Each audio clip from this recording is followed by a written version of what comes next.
You are listening to Leaders and Legends, a podcast produced by Veteran Strategies and featuring conversations with fascinating and impactful men and women who have shaped our world, our communities, and our history. My name is Robert Vane, Principal of Veteran Strategies, and your host for our discussion. You are listening to Leaders and Legends, a podcast presented by Veteran Strategies, a local veteran public relations enterprise, and sponsored by Girl Scouts of Central Indiana, Garmond Construction, the Crown Plaza Hotel, Grand Hall, and Conference Center at Historic Union Station, the law firm of Bose, McKinney, and Evans, and the Bose Public Affairs Group, the McGinley's Golden Ace Inn, and McAllister Machinery, your friendly neighborhood Caterpillar dealer. We are pleased to announce our podcast is now a member of the All Indiana Podcast Network in partnership with Wish TV. You can find Leaders and Legends at allindianapodcastnetwork.com. Thank you for joining us on the podcast. Our guest today is Marianne Glick. She has made her mark along with her family in not only the fabric of the city, but the infrastructure of the city. And as someone who grew up on the east side in Irvington, she has a particular, I am very grateful for what she's done for the Far East Side. Our co-host today is President. You have all kinds of titles, don't you? How many do you have? Just CEO. Just CEO. Our Pontifex Maximus, Queen, Empress, Danielle Shockey, Girl Scouts of Central Indiana. She always does a terrific job when she's on with us. You're a wonderful person, and the floor is yours. Well, thank you, sir. Glad to be here. Marianne, thank you so much for agreeing to come and tell a little bit of your story to our listeners today. How are you? I'm great. Thank you so much for having me. I really appreciate it. No, again, like I'm in wonderful company with both of you and all of the impressive leaders that have been on here before.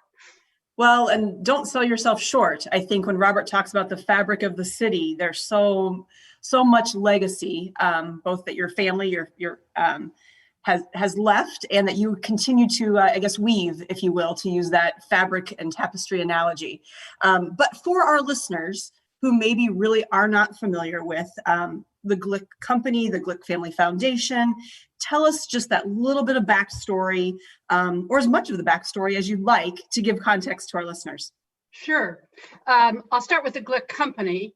My mom and dad started the Glick Company in 1947, about the time that they got married, and began building single-family homes as the GIs were coming back from World War II and starting families.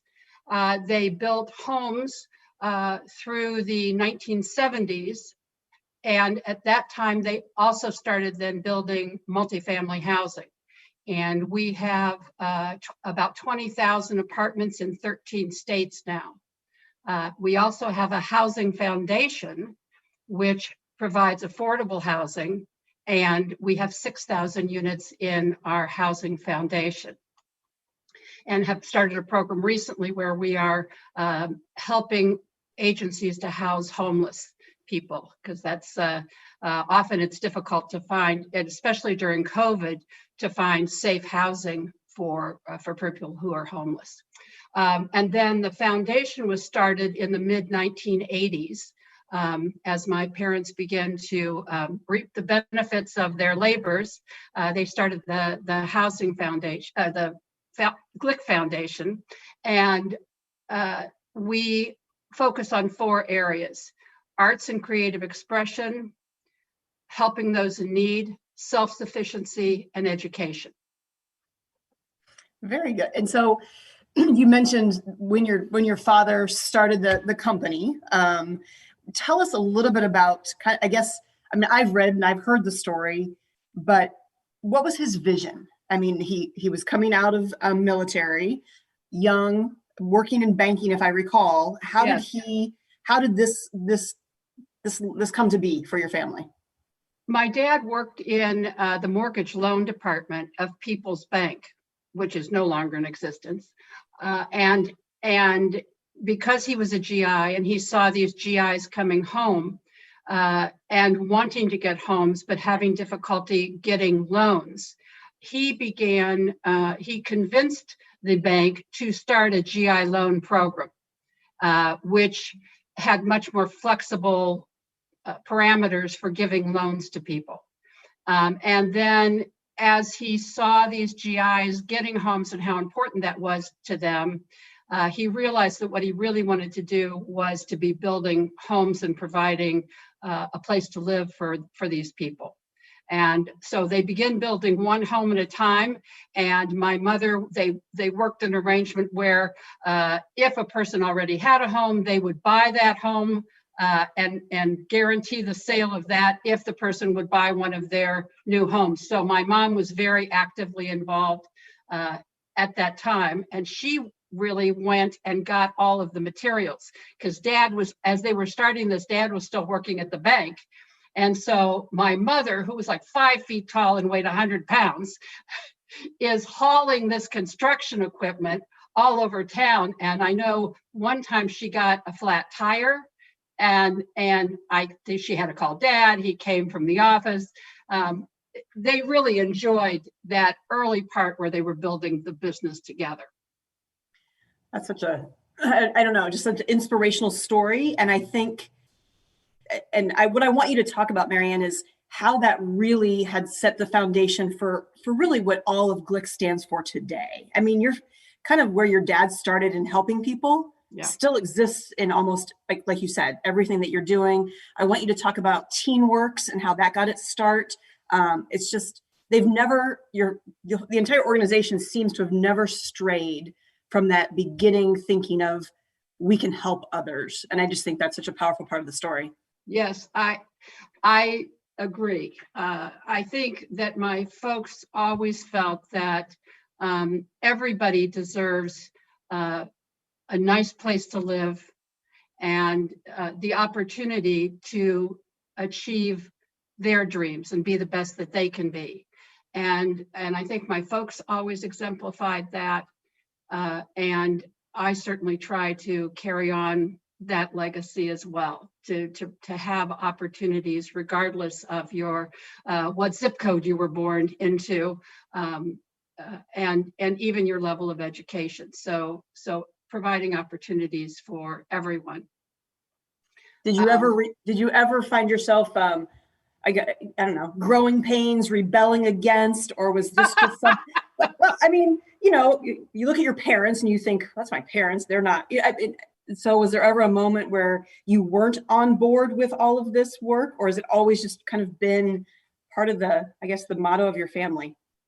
Well, in my teens and 20s, I would say that I wasn't exactly on board. I would say I was the rebel of the family. My mother wrote a book, and in the book, I am in the chapter entitled Trials and Tribulations, and my sisters are in the chapter And the Girls Grow Up. So there was a distinct difference between me and my sisters. And I think that I always had a different idea of how I should be brought up than my parents did. And of course, they were the grown-ups, so I rebelled. That's great. Thanks for sharing that. So I want to pivot a little bit to talk about, I know there's many projects that right now you continue to foster and you're passionate about. And one of those is TeenWorks, but that's actually hasn't always been its name. And so tell us the story of really how I think your father started TeenWorks. Yes. And then how you've pivoted it and how you see it in the future. Thank you. When my parents first established the foundation, the first initiative that they did was called Pro 100. My dad loved golf. Both my parents played golf. And so TeenWorks was a youth employment program that employed at-risk youth during the summer. And they started out working on city golf courses, doing beautification projects on these golf courses, and there were 100 children in the program. So they worked with the golf professionals at the golf courses. So it was pro for the golf professionals, 100 because there were 100 kids. And the program really was very successful Dad wanted to teach them life skills and job skills that would serve them well in their futures. So not only did they learn a work ethic, but they also worked, generally the supervisors were high school teachers who knew how to work with kids. And they learned things like conflict resolution, resume writing, how to do an interview. These are things that are still in the program today. And I remember Dad told me, and I have observed this myself, that when the kids first start in the program, you go and say to meet them, and they're kind of looking down and seem very shy, hesitant to talk, might not even know how to shake your hand in a business type way. And by the end of the summer, he said he loved going out to see their final projects because they'd walk up to him and shake his hand and introduce themselves. And the confidence they gained through this experience was just immeasurable. And I see this with our kids today.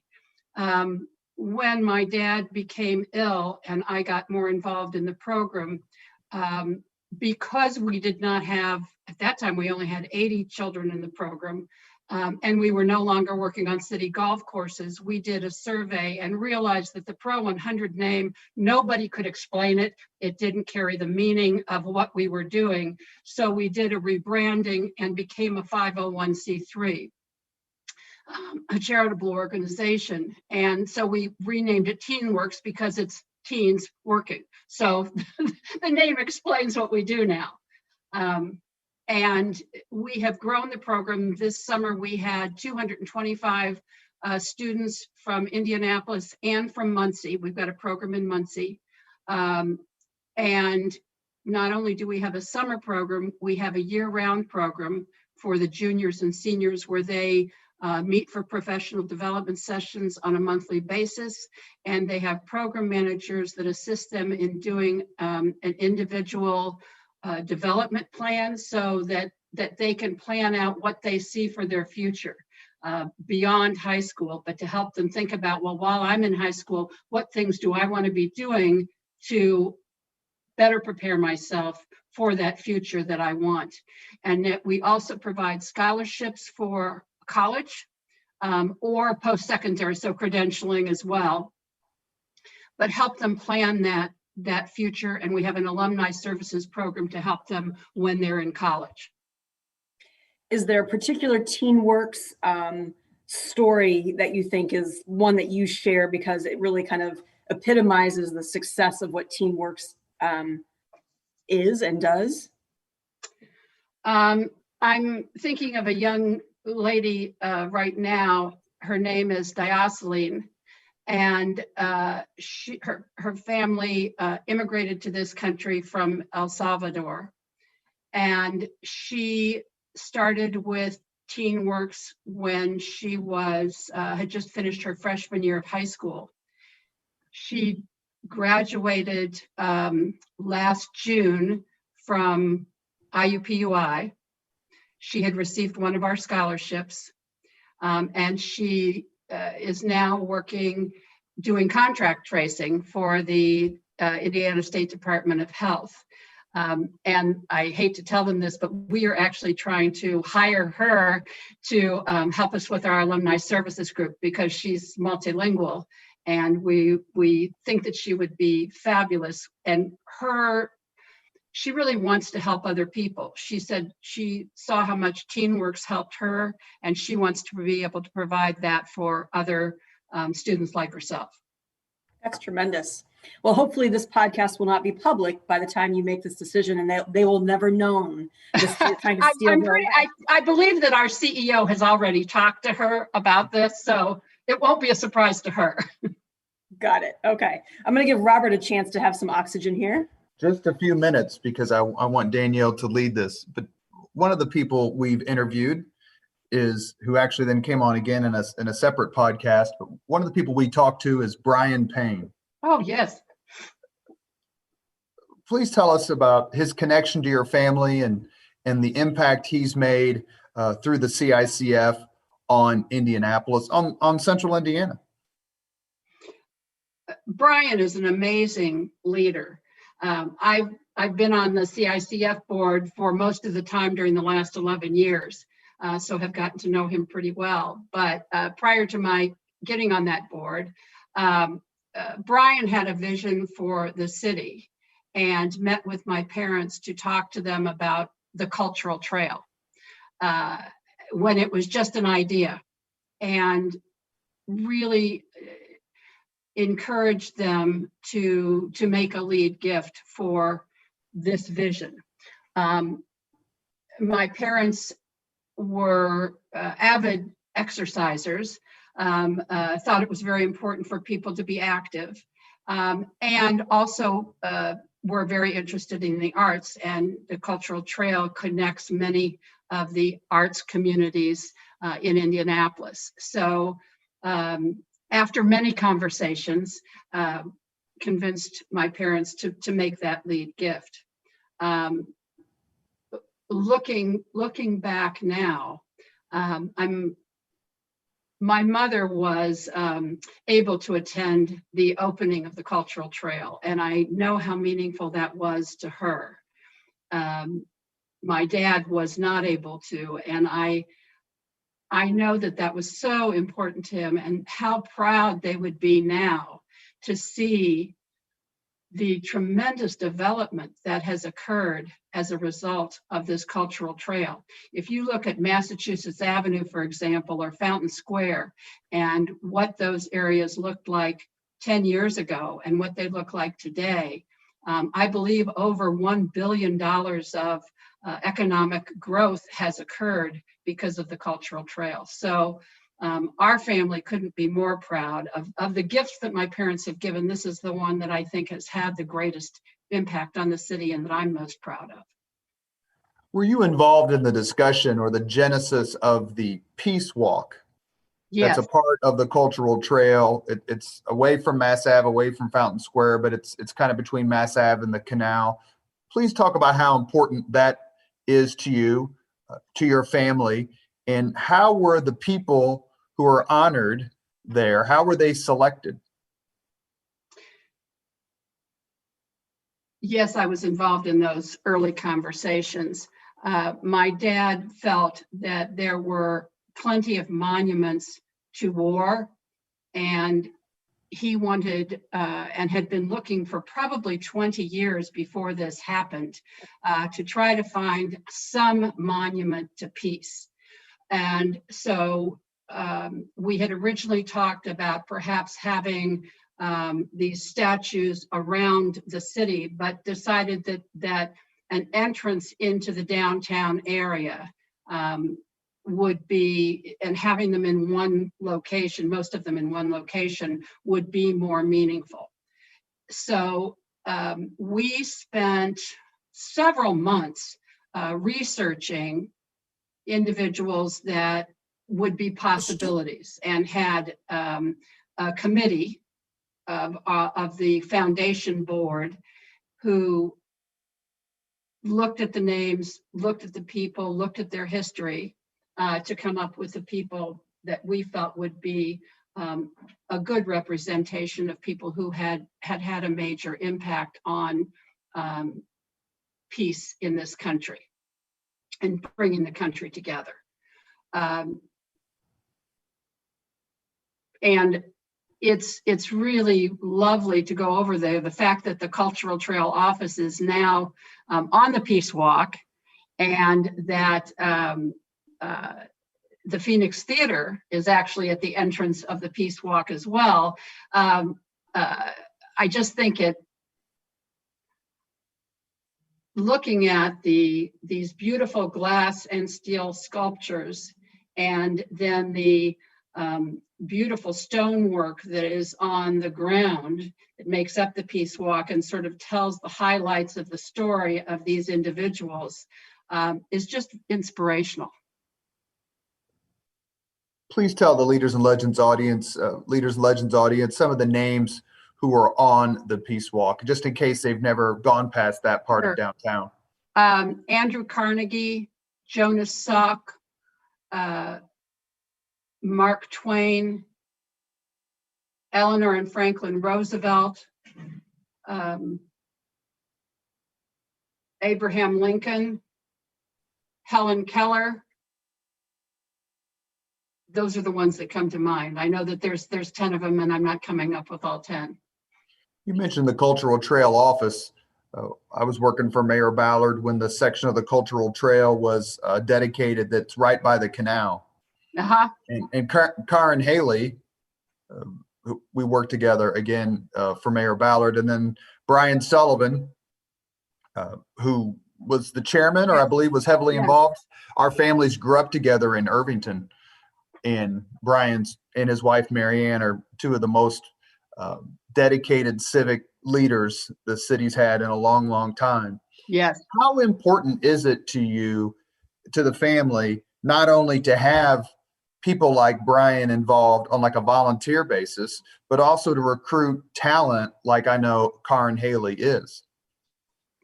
Well, it's essential.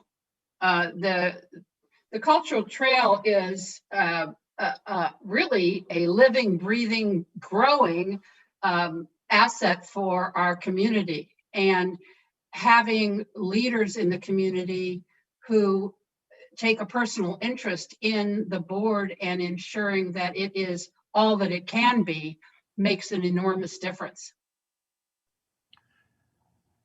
One of the benefits of being involved in the city is you can look at initiatives, or in some cases buildings, and say, when I was in the mayor's office, I had a hand in this. Yeah. I remember Joe Loftus, who used to work for, who I'm sure you know, used to work for Steve Goldsmith, would talk about being involved with the mall. It's fun to listen to Jim Morris talk about Market Square Arena and the decision to build that downtown in the mid-'70s. For me personally, the Irvington Charter School was an idea that I brought to Mayor Ballard. And in typical Mayor Ballard fashion, he didn't even look up from what he was reading. He just said, well, yeah, go do it. For your family, for you to walk around, and we're going to turn it back over to Danielle in a second, but to just walk out of Whole Foods or walk out of the city market or ride your bike and see your parents' name, how does that hit you? Well, I can tell you that I'm choking up now. Many times it brings tears to my eyes. To think that I'm related to these people that have had such a huge impact on the city. I'm humbled, and I'm so proud that they've set this kind of an example and helped to provide this terrific asset for the city. But there's rarely a time that I walk on the trail or ride on the trail and I am not touched by that. You're listening to Leaders and Legends, a podcast presented by Veteran Strategies, a local veteran public relations enterprise, and sponsored by Girl Scouts of Central Indiana, Garmond Construction, the Crown Plaza Hotel, Grand Hall, and Conference Center at Historic Union Station, the law firm of Bose, McKinney, and Evans, and the Bose Public Affairs Group, the McGinley's Golden Ace Inn, and McAllister Machinery, your friendly neighborhood Caterpillar dealer. Our guest on the Leaders and Legends podcast is Marianne Glick, and our co-host is CEO, Girl Scouts of Central Indiana, Danielle Shockey. It's all yours. So I have to tell a story real quickly, if that's okay, because we talked about the cultural trail quite a bit. And Girl Scouts hosts every year Lieutenant Governor's Leadership Luncheon. And Marianne served as the, I think that year you were the actual luncheon chair. Is that correct? Okay. Yes. And so we always do video introductions. And so my team, their favorite luncheon was yours. And this is pre-me, so I take no credit. But they said you actually did all the different taping along the cultural trail. And then the day of the luncheon, she rode down the aisle on a pacer bike into the event. So yes, I did. Yes, you have quite the person who told me said you just have such a creative spirit. And And for those listeners who may not know, we've spent a lot of time talking about initiatives and legacy and so forth, and we'll come back to that. But you're also an artist, and so talk about. I mean, Girl Scouts headquarters actually is a very proud, I guess, recipient of 2 Glick art installments. Amazing murals done with girls that today, and Marianne, I don't know if you know this, but little girls will still come and they remember which piece of the glass was theirs because they were brought in to make this amazing butterfly mosaic, is the most untrained word I can use. Yes. But tell our listeners about that, your passion for art. When did it start? Do you remember realizing this is something that I love and I'm good at? What does that play in your life? So it was not something I was good at. It was really not something I'd ever done. I really love art.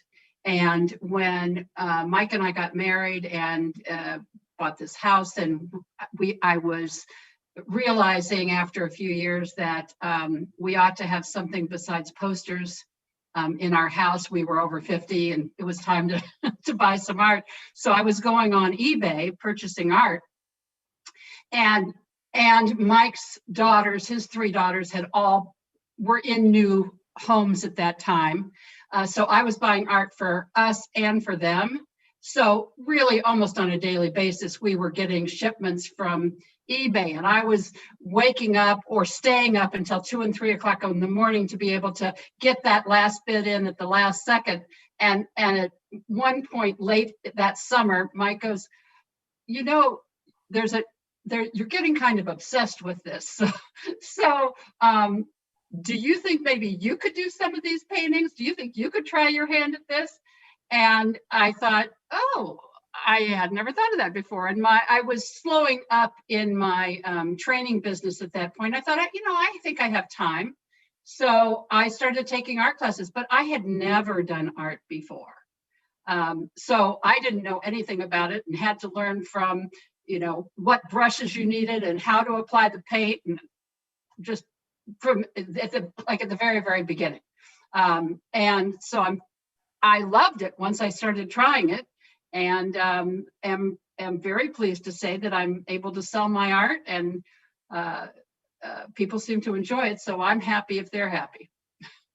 And it's also it's another part of kind of the giving back. Oftentimes, again, I think you're donating your art. I do donate quite a bit of art. And then most of the time now, if I have an exhibit, I will ask a charity to have someone come and accept the money from the sales. And so that the money, 25 to 50% of the sale price will go to that organization. And it truly is beautiful. So, if our listeners have not seen or tried to see some of your art, I would encourage them to do so. So we were right before this little down memory lane about the bicycle and Girl Scouts. We were talking about Indianapolis, and, like, as you said, it makes you proud and a little choked up to think about seeing your name and your family's name. But with that, do you also have some visions, some dreams of yet what you would like to see in Indianapolis, in Central Indiana, and maybe not through the Glick Foundation or others, but what do you think we need right now most in our community? So I think COVID has brought a lot of things to light that maybe we weren't quite as focused on. One is certainly racial equity. And a lot of what our foundation focuses on, what Mike and I focus on, is making sure that students, regardless of the color of their skin, have opportunities. So I'm probably most involved with TeenWorks and also with Ivy Tech. So both of these organizations are really helping people in Indiana, students in Indiana, to get the education they need so that they can have a better job, a good career, and make a living wage. And hopefully Some of them will become entrepreneurs and start new businesses and grow their own wealth and our economy. But I've been doing a tremendous amount of reading lately, trying to educate myself on the challenges that people of color face in our country, and to think more constructively about what I can do, what we can do to make things better. And we need to, there's a long way we need to go. Education is another area. So the education gap between students of color and white students, regardless of the township and really regardless of the state, this is a problem all over the country that we really have to find solutions for. We're leaving kids behind, and you know, obviously with COVID, where they can't even go to school, and many kids don't have access to good internet connections. If they have a computer, they're falling further and further behind. And this is something we really have to address.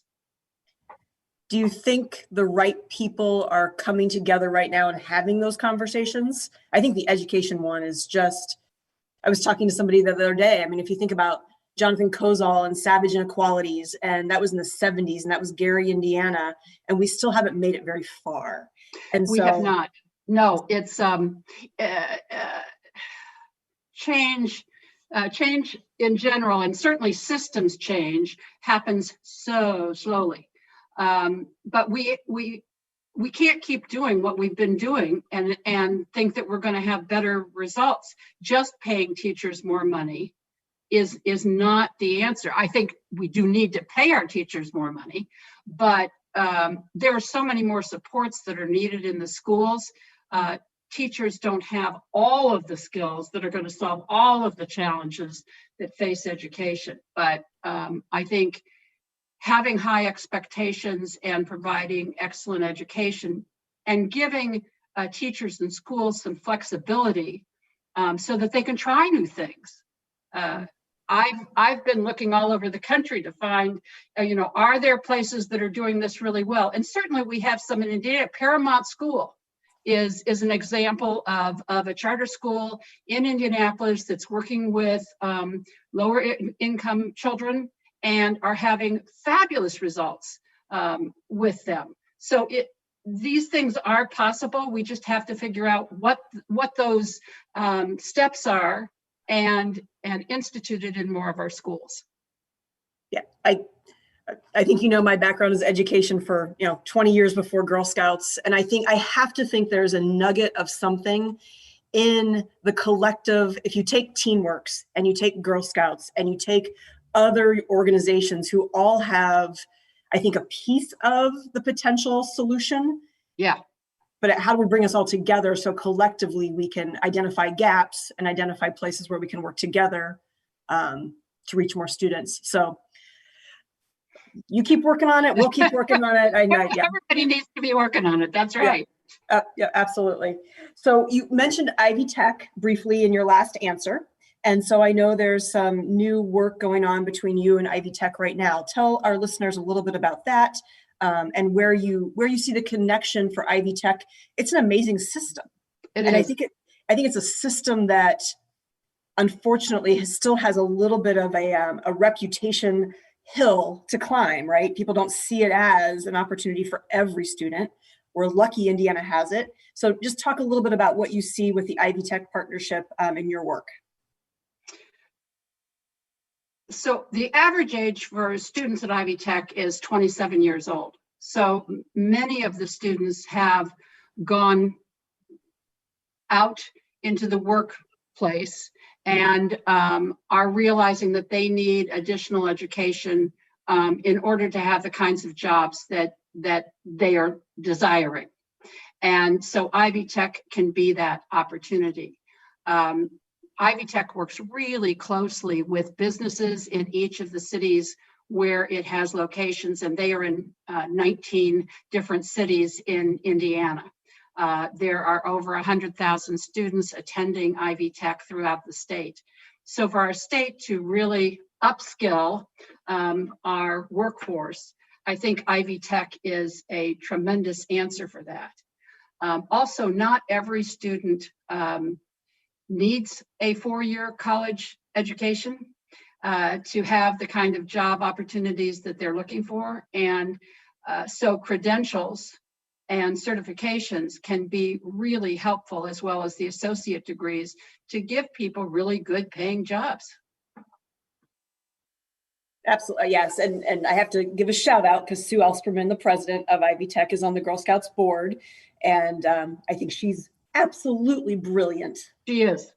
And a Leaders and Legends podcast guest. Yes. But we only have brilliant guests.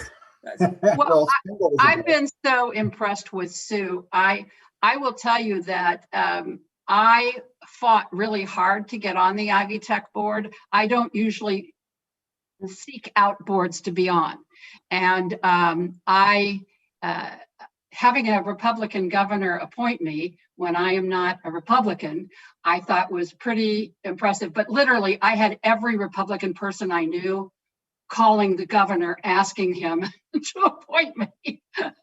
I just think that Ivy Tech is so important for our state. And I am thrilled to be able to be on their board and see the good work that they are doing.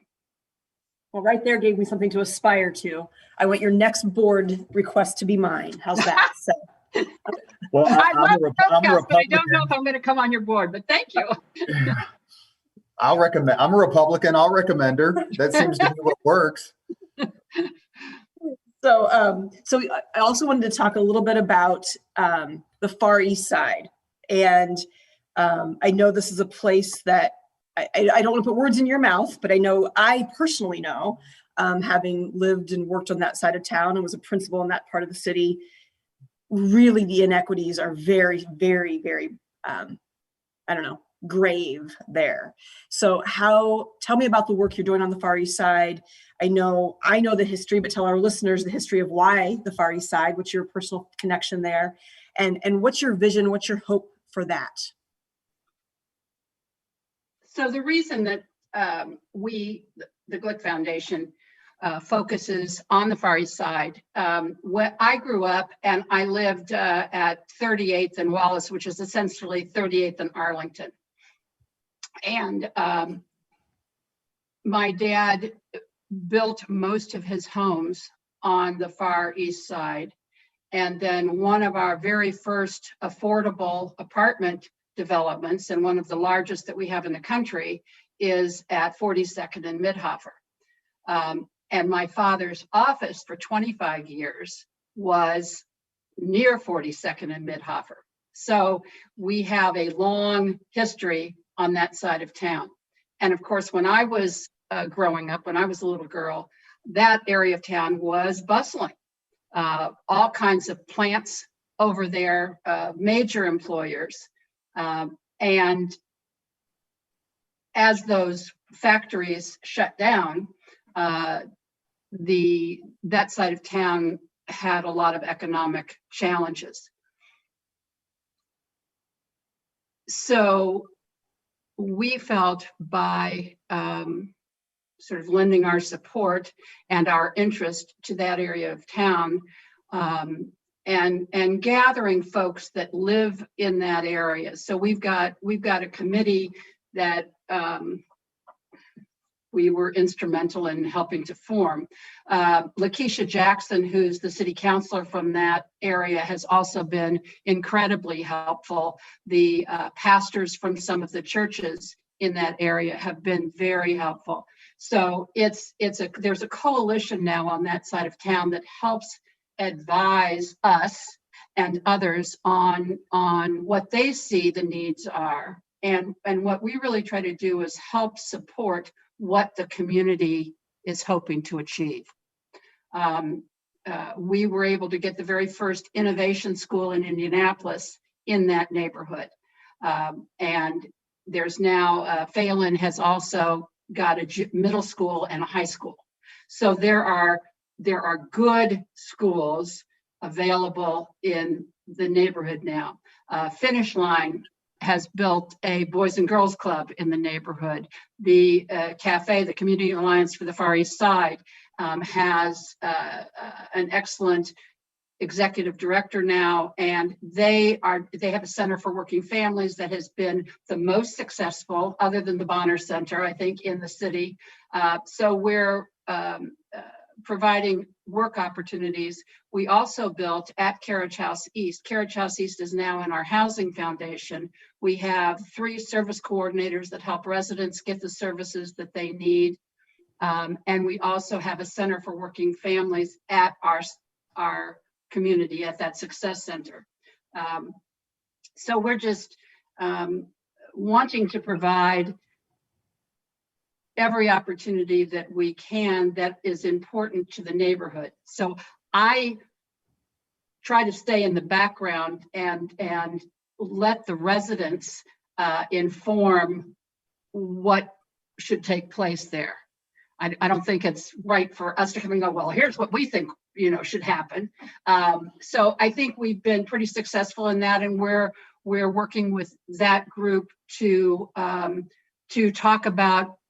There was an apartment complex that's been torn down, what to do with that space, what to do with John Marshall. And so we're still in discussions with how might we envision these spaces that are no longer in use to make them useful and productive for the community again.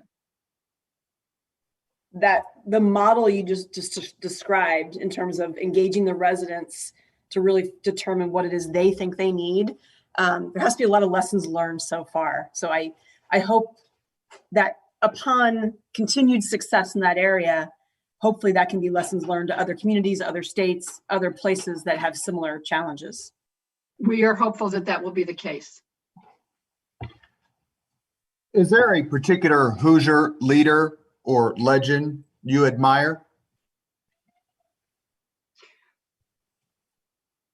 In addition to my parents, I think Jim Morris has been a tremendous influence on our city. He is one of the nicest and really most humble people that I've ever met. He will write personal handwritten notes. I've gotten a few from him, and I'm always just shocked that he would take the time to do this. He really cares about the city, and he really cares about people. I've just been very, very impressed with him. We end every podcast with the same 5 questions. So you're going to be in the company of Jim Morris and Brian Payne, and it's an attempt to kind of jog the memory and maybe get you to expand on a preference or two. And usually I do it, but whenever Danielle's the co-host, we want her to do it. So without any delay, Danielle, you're up. Okay, but I need 6 because there's one question I had to ask. And I don't know if you know this, Robert, but Marianne was kicked out of the Girl Scouts. During her rebellious period? I don't know. So I think yes, it was during my rebellious period. So this was in 7th grade. And I had written a note, and this is an appropriate time of the year. It was I'd written a poem to "'Twas the Night Before Christmas," but I'd actually used every dirty word I'd ever heard in the note. And I had passed it to a friend of mine who got caught with it in Mr. Benbow's social studies class. It really was important to me if I remember the teacher's name 50, 60 years later. And went to the principal. So I got expelled from school. Which school? West Lane Junior High. And it was and I was expelled on my mother's birthday.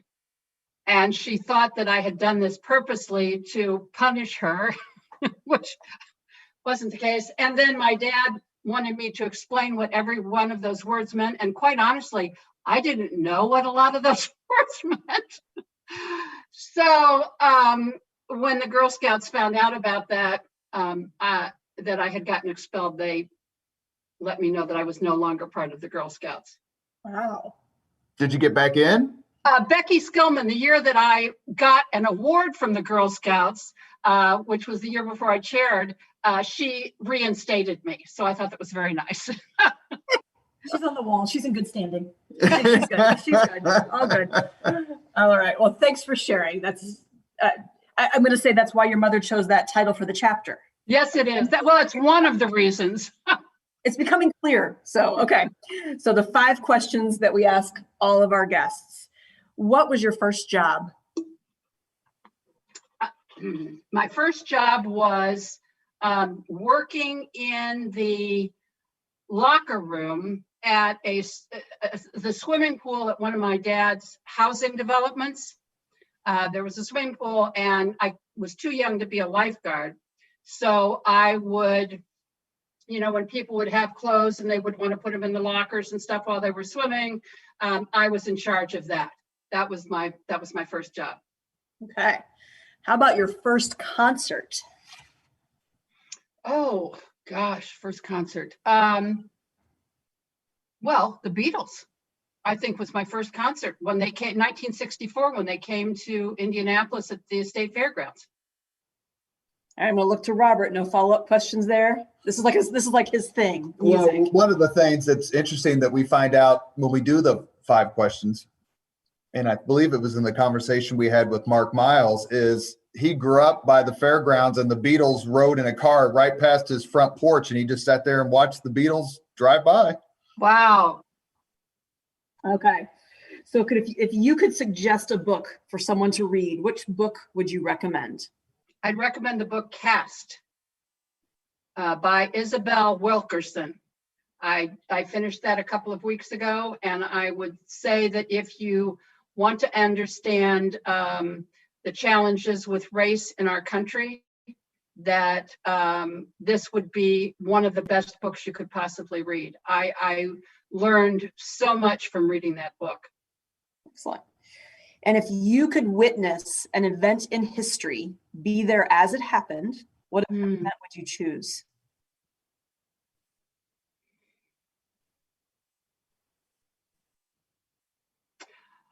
I think I would like to have seen the first space shot live. When in 1969, when men landed on the moon, I would like to have been there when that was shut off. Okay. And then the last 5 of the 5th, if you could have dinner with anybody living today, 2 hours off the record to just chat, who would you choose? Barack Obama. I just started reading his book Promised Land.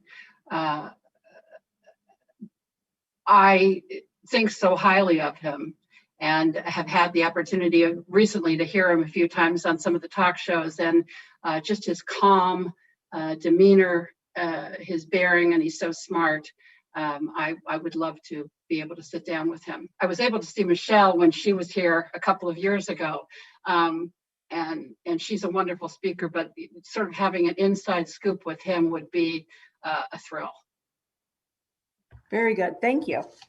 You have been listening to Leaders and Legends, a podcast presented by Veteran Strategies, a local veteran public relations enterprise, and sponsored by Girl Scouts of Central Indiana, Garmond Construction, the Crown Plaza Hotel, Grand Hall, and Conference Center at Historic Union Station, the law firm of Bose, McKinney, and Evans, and the Bose Public Affairs Group, the McGinley's Golden Ace Inn, and McAllister Machinery, your friendly neighborhood Caterpillar dealer.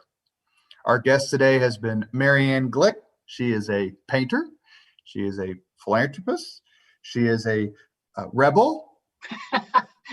And we are very grateful for your time. It was a wonderful discussion. And Danielle, as always, I love co-hosting with you. It's great to see you. You too. Thanks a lot, you guys. This was great.